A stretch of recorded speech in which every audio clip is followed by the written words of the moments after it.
What's up, boys? It's Duel Factory once again. This time I'm going to be showing you the Supreme King Pendulum Magician deck that I showed you a combo tutorial for the other day. I had a couple of people ask me for it, so I went ahead and put a list together, and I want to show you guys. Do know beforehand that I haven't had a lot of time to test with this, especially since we just got a new list today, which was incredible actually, because it completely neutered a lot of the stuff that Spiral can do. I still think it's a tier 1 deck. I don't think it's like stupid tier 0 as of right now, but I'm going to go ahead and show you this guy's list. There's a lot of sauce in it, I'm not going to lie to you, so take it as you will. I like this list right now. I think it's going to be really good. I just need to do a little bit more testing just to like work out the kinks completely, but I figure I wanted to go ahead and show you what I've been working with. So without further ado, I'm going to show you the list. So to start off, we play 2 of the Supreme King Dragon cards, so Supreme King Dragon Darkworm. So for you guys that don't know what this card does, when it's normal or special summon, it can add any Supreme King Gate card from your deck to hand. So the monster that we're playing right now is Supreme King Gate 0, which is a scale 0 monster. So that's its monster effect. Its pendulum effect is when it's in the pendulum scale, you can add 1 Supreme King Gate card from your deck to your hand. So in this case, Supreme King Gate 0, which makes it a 1-card pendulum scale because it's a scale 5. That being said, the turn you do that, you can only pendulum summon dark monsters, which isn't too big of a problem because almost your entire deck is dark monsters everywhere. Anyway, other than the Wisdom Eye Magician that you play, or the Wisdom Eye Magicians you play, and then the one Pendulum Sork. But that's why I think it has a lot of incredible synergy with this deck, especially with Wavering Eyes, because now Wavering Eyes turns into a 1-card pendulum scale. Plus, with the copies of Dragons, Ravine, Terraforming, and Wavering Eyes that I'm playing in the deck along with Foolish Burials, I have 8 ways to get to this card turn 1. So I feel like it's powerful enough to play in the deck no matter what. So we're going to go ahead and playing 2 of it for now, with all the ways to get to it. The 1 Supreme King Gate 0. This is kind of like your Garnet of the deck. Its only purpose is it's a searchable low scale, which the deck lacks low scales already. But there's a couple cool plays you can do with it with Ada's Meteor Burst like I showed you the other day. So we play the 1 of. And then on to the Magicians, I play 3 copies of Harmonizing. It's your tuner. It recurs all your Magicians out of your deck. You want to see it, you want to search it. And it can only Fusion, Synchro, or XP with Magician monsters anyway, so. But it's the best Magician in your deck, so you play 3 of it. We play 3 copies of Double Iris. High scale, it searches your Pendulum graphs. It's also traded as a Pendulum Dragon, so you can search it off Duelist Alliance, so we play 3 of it. 3 copies of Purple Poison. This is the one that pops face-up cards, and then its Pendulum effect also gives a Dark Spellcaster type monster 1,200 additional attack points during the damage step only, and destroys itself, which also triggers its monster effect. And it's a low scale, that's important. We're only playing 2 Black Fang Magician this go-around. I really like this card, and I want to play 3, but your main deck's honestly really cramped, and to be perfectly honest, in this deck you're going to use it, the rest of the cards more than you're going to use Black Fang's Magician effect, but its effect's really good still, so you play 2 of it. This is the part I keep going back and forth on, but for right now, for all intents and purposes, I am playing 3 Wisdom Eye Magician. If you look at Hobans' list, he only plays 1, and he's also playing 3 Pendulum Call, which I am not. However, because I think this card, the utility is incredible, I'm still playing 3 of it for now. Now, if you activate Darkworm's Pendulum effect, you can't Pendulum summon this card at all because it's light, but I mean, I still think it's worth playing it, especially with the utility it adds to the deck. So we're playing 3 for now, but that could change. I'm also only playing 1 Pendulum Call, but I'll get on to that here in a second of why we only do that. For the non-Magician cards, we play 3 Perform Pulse Skullcrobat Joker. It's the best normal summon in your deck. It searches any Magician and adds it to your hand, and it also searches your Pen Sork. I mean, it's everything you want in a normal summon, so we play 3 of it. And then for the 1-ofs, I play 1 Perform Pal Pendulum Sorcerer. These are the only Perform Pals. I play 3 Joker in this. Literally, you only play this for the option to search it off Duelist Alliance to activate your Double Iris Magician turn 1. Plus, Hobans said it best, and I really like this theory. It's a 1 of when you don't need it, and it's a 4 of when you do need it, since you're playing the Duelist Alliance. And then, as you saw in the combo video, I am playing Destru in this deck. What I think this card can do is incredible, so that's why I'm playing it. It gives you a lot of utility. You can do a lot of explosive turn 1 plays with it. Also, if you go second with it, since you're playing Ravine, Terraforming, Foolish Burial to get to it, it's a way to Black Rose your opponent and still be able to go off the following turn. That's it for the monsters. On to the spells. I am playing 3 Pot of Desires. I think it's 100% necessary now to play Pot of Desires just because +1ing is so important in Yu-Gi-Oh!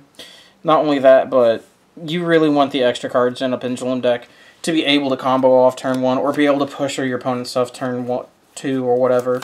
So I think it's a auto-inclusion 3 of. It hurts when you get ashed, but I mean, nature of the game. We're still playing 3 Wavering Eyes. So I'm still playing this because the format is kind of unknown now since we haven't seen anything prior to all the Spiral cards getting hit. And I like this card a lot more better in this version of a Pendulum Magician than any other Pendulum version of Magician. Simply because you have a searchable 1-card scale you can get off Wavering Eyes now. Like, I'm not even playing Astrograph anymore because I just think that place is so subpar. Because, like, before you could do the Astrograph play, but it didn't seem like it did enough to me. Whereas now you can search the Dark Worm, and then you can use the Dark Worm. Oh, surprise. Anyway, you can search the Dark Worm, use it for its Pendulum effect to go get the other matching Pendulum scale, and then you have a 1-card scale, and you have the access to Pendulum summon right off the back using this card. And I think it gives it it's a lot better now, especially because those cards kind of alleviate the problem you had before now where Wavering Eyes was a huge neg, especially in anything other than Pendulum. And then it also gives you advantage against Pendulum if game 1 if you have it in your deck too. So, plus I think Pendulum might honestly be the best deck again. I need to do more testing just to figure it out, and this is just my assumption. But I do think because of the recent hits that this will be the best deck, so I think you should main this still. 3 copies of Duelist Alliance. I'm painfully aware that you can only activate 1 per turn, but like I said, for some cards in your deck, it gives you a little bit more freedom in playing this card. Like I said, for cards like Perform Pal Scroquet Joker, it is a 1 of when I don't need it, and it's now a 4 of when I do need it. So, onto the cards that gets the Dark Worm and Destrudo. I do play 2 copies of Dragon's Ravine.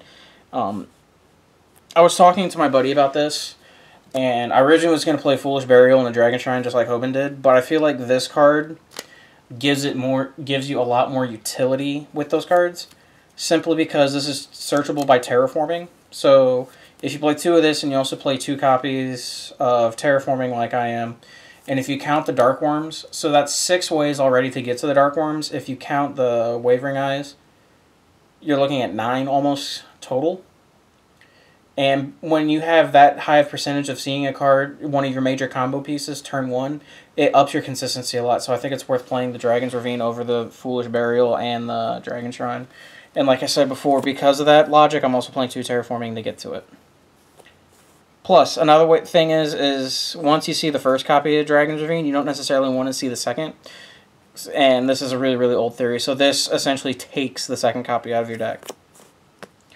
I am playing 1 Foolish Burial. I was at 39 cards for the main deck, and I needed to come up with a 40th card, and I thought this fit the bill perfectly because it can send Destrudo, it can send Dark Worm, and then worst case scenario, if you need a way to tutor a Dark Spellcaster, such as your Harmonizing Magician, because you don't have a way to get to a tuner, you can send it and then revive a Black Fang Magician. So it gives you a lot of utility.